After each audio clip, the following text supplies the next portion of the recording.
All right, everyone, welcome back to Clipping Coupons with Jennison. My name is Alex Chansky, and I'll be your host for the show. Today, I have with me Dmitri Rabin, who's portfolio manager here, primarily working with structured products.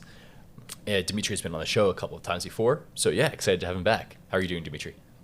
I'm great. Thanks for having me back, Alex. Perfect. The first thing I want to talk about is the conflict in Iran and the rise in energy costs associated with it as being a major economic event recently. So how do you think about the impacts of all of that on the U.S. consumer? So we're recording in mid-April, and so the conflict, the war has gone on for about a month and a half. I mean, we think this is a major negative impact to the consumer. And the reason is, especially the subprime consumer, it takes a lot of income out of the consumer that they would have spent on other things that's now going to go towards heating, towards gas, and so on.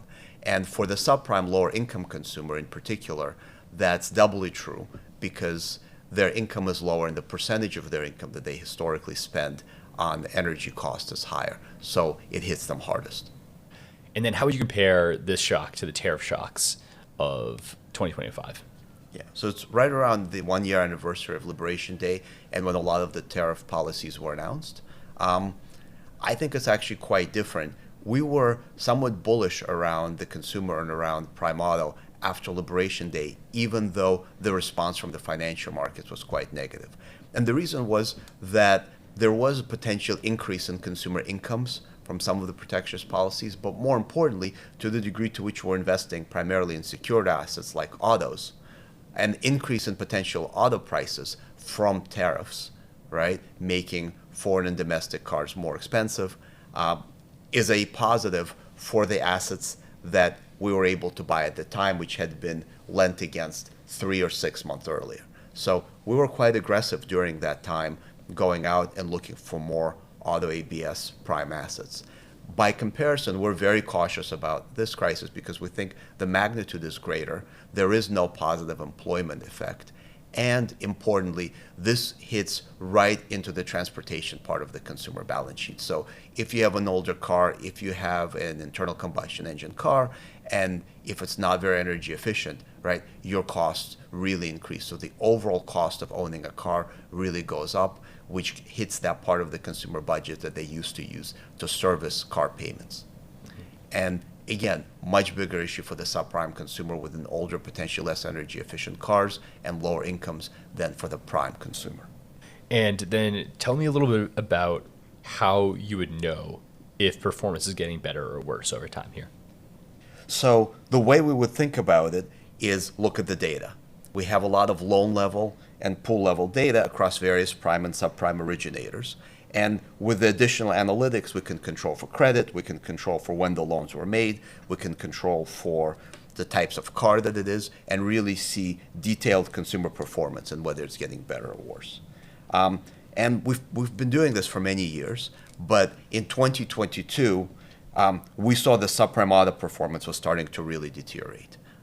Loans made in 2022 were just performing much, much worse. And we were seeing trends which turn out to be borne out by time of 22, 23 vintages, where subprime performance was similar to 2007, 2008 performance right before the great financial crisis. And that made us extremely cautious around the subprime consumer because when we think about it today with an unemployment rate of 4.5% versus back then unemployment rate having gone to 9 to 10%, you're not supposed to see those types of loss numbers. And that made us really concerned, well, what if we did get a recession? What if we did see unemployment rates actually increase? What sort of loss numbers we would get? And what would that mean for the originators, for the overall subprime auto ecosystem, and for the loans that we could potentially buy? So we pulled back pretty strongly from the subprime auto sector at that time and switched entirely to owning prime auto credit, where we felt the performance was and remains much better than it was sort of during the post-08 crisis period.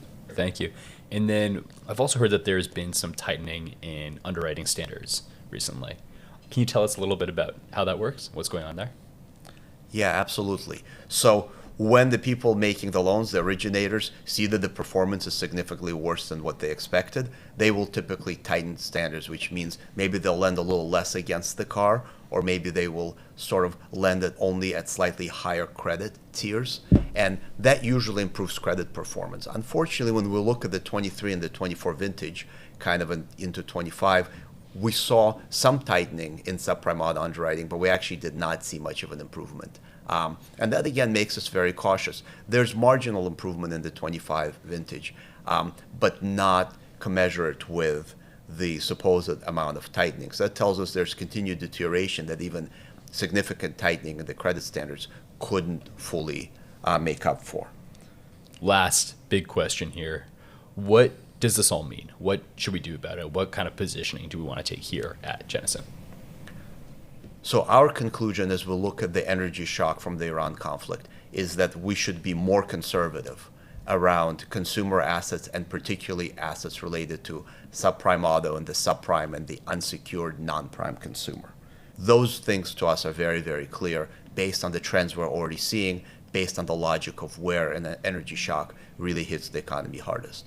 Beyond that, we're going to be always looking at data, and we're always ready to be surprised by positive and negative trends. So in the prime auto space, where we do have more exposure, we're going to be looking very closely at those trends to make sure that the performance remains strong, and continue to go where the data and the events take us.